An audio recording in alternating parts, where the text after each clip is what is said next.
It was the kind of morning where everything felt still, like the world was holding its breath under a blanket of snow. The sky was the palest blue, washed clean by the recent storm, and the pine trees lining the cliffs of Nova Scotia stood tall and silent, their branches heavy with frost. Ava and Riley, two sisters born and raised in the small coastal town of Shelburne, zipped up their winter coats and pulled on wool scarves before heading out for their weekend ritual, an early morning hike along the frozen coast. Both in their late 20s, Ava was the calmer, more thoughtful one, an artist who found peace in nature's rhythms, always pausing to admire the pattern of frost on a stone or the slow movement of gulls over the sea. Riley, on the other hand, was adventurous and fiercely protective.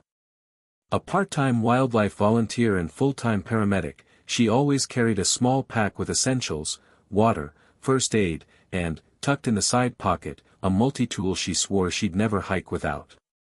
They followed the narrow trail that ran along the cliffs, winding above the shoreline and offering breathtaking views of the Atlantic stretching toward the icy horizon. This morning, the waves below were unusually calm, lapping softly against the snow-dusted rocks. The tide had gone out, revealing an expanse of frozen shoreline scattered with seaweed, driftwood, and thick slabs of ice, fractured into shimmering layers. Just as they rounded a bend near a lookout they called Whale Point, Riley stopped abruptly, holding up a gloved hand. "Wait, do you see that?" she said, voice low, eyes narrowed as she pointed toward a jagged cluster of ice down below, close to where the rocks met the sea. Ava followed her gaze. At first, it looked like just a lump of snow or drifted seafoam caught between the rocks, but then it moved. They could barely make out the shape, but something about it sent a jolt through both sisters. It was small, white, and trembling, caught between two slabs of melting ice that looked like they had shifted just enough to trap it. Riley didn't hesitate. "Let's go." They scrambled down the slope, their boots crunching through frozen moss and loose gravel. Ava slipped once and caught herself on a branch. Riley moved like she'd done this 100 times before, one hand steadying herself against the cliff wall, the other gripping the strap of her pack. It took them 10 minutes to reach the shoreline. As they approached, the shape became heartbreakingly clear, a baby seal pup, barely a week old, with thick white fur clumped and soaked from seawater. One flipper was wedged between two hunks of jagged ice, and her little body shivered violently. Her round, black eyes were wide with fear. Riley crouched slowly, trying not to startle the pup. "She's stuck, and she's freezing," she murmured. "We have to get her out, or she won't make it another hour." Ava nodded, already peeling off her thick outer coat to use as warmth. She gently laid it beside the pup, whispering calming words.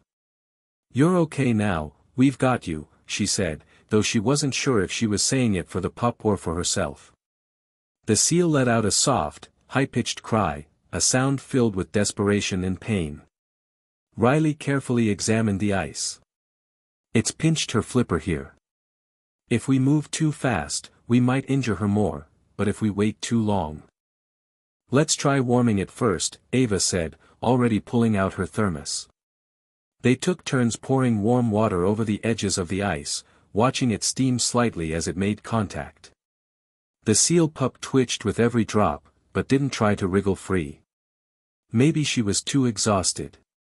Maybe she was starting to trust them. With gentle chiseling using Riley's multi-tool and slow melting from the warm water, the ice finally loosened. Riley worked carefully until the pup's flipper slipped out with a soft pop. It was red and slightly swollen, but intact.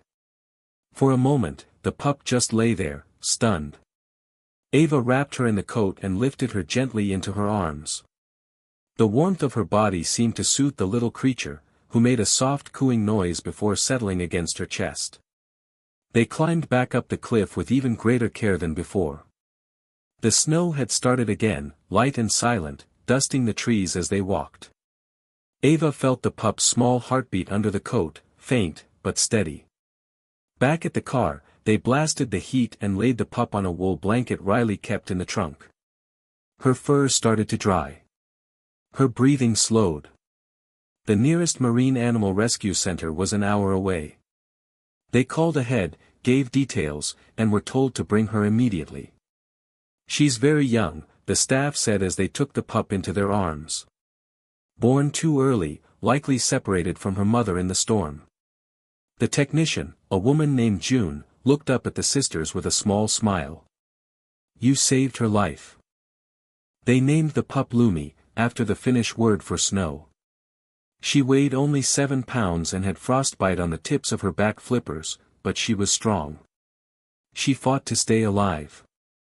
Over the following weeks, Ava and Riley visited her often. They watched as Lumi gained weight, learned to swim in the center's cold water tank, and even played with floating toys shaped like clams and jellyfish.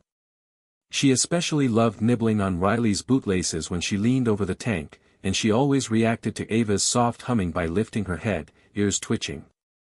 "She remembers you," June would often say. When Lumi was strong enough to return to the wild, the sisters were invited to her release. The beach was silent that morning, and the air was heavy with meaning. As Lumi was set down on the icy shore, she turned back just once, just for a second, and looked at them. Then, with a grace that stunned everyone, she slid into the water and disappeared beneath the waves. But the story didn't end there.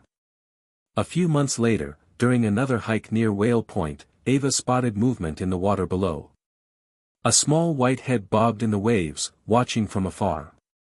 Then it dove, leaving a ripple in its place. Riley laughed. "She came back to check on us." And maybe she had. From then on, every time they hiked that trail, they left something small behind, a shell, a flower, a hand-drawn sketch. Tokens of a bond that had changed them forever. And in the quiet town of Shelburne, Lumi's story spread. Schoolchildren painted pictures of her. A plaque was put up at the Marine Center, in honor of Lumi, the seal pup who reminded us that compassion knows no boundaries. As for Ava and Riley, they never stopped hiking, and they never forgot the little life they helped save on a frozen winter morning, the tiny seal pup who, in the quietest of ways, made a very big difference.